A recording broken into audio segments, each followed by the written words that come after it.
Welcome to the review of the Rebuilding Futures project, whereby I'll be explaining each and every product and how they came about. So I'll start with the one here. This is the Asna lampshade. We have a variety of them in different colors.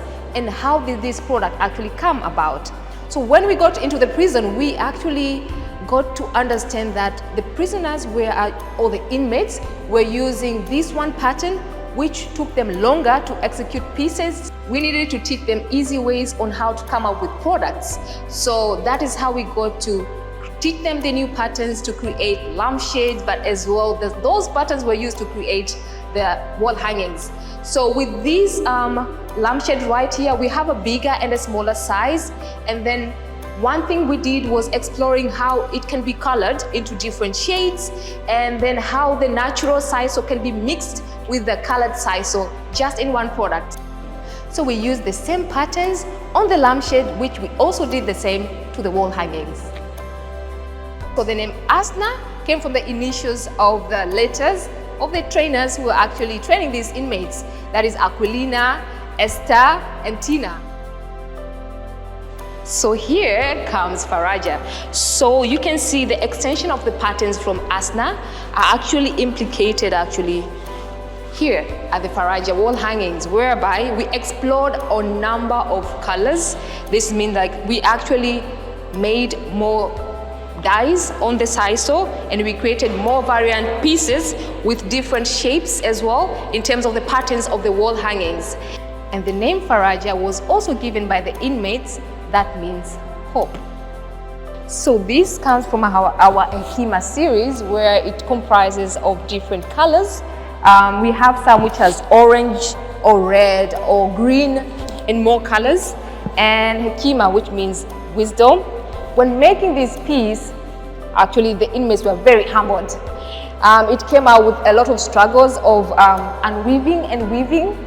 So they had, after finishing the piece, they had to call it wisdom, because they had gained a knowledge on the making of the new patterns, and as well on patience as well.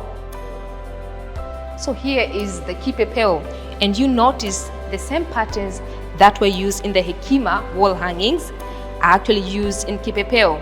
The twitch of the patterns here and there, but then we have the same pattern of the colored twines at the middle part.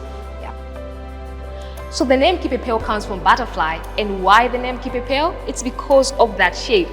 The name was also given by the inmates, and they call it kipepeo because it actually had the shape that looks like kipepeo, like a butterfly.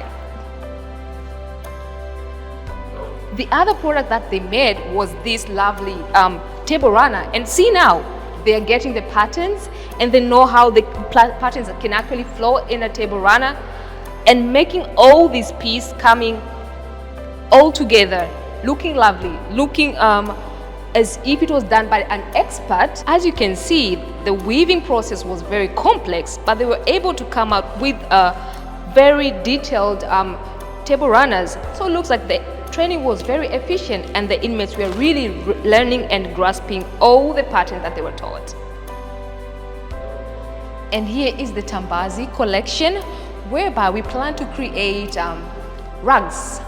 But then we ended up creating not only rugs, but also the backing of the chair.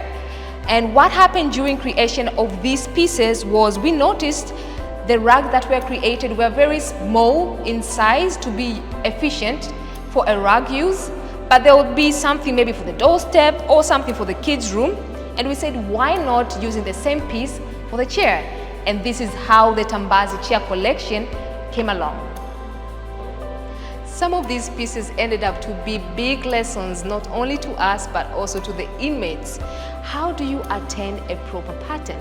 You find either the wall hangings or the coasters are done in a way that wasn't properly executed, but then it's a way of learning, it's a learning curve, and we were taught about patience during creation of these pieces. That resulted to many other beautiful pieces that we actually presented to you. And that was a short review of the Rebuilding Futures program that was done at the Rwanda prison in Mbeya.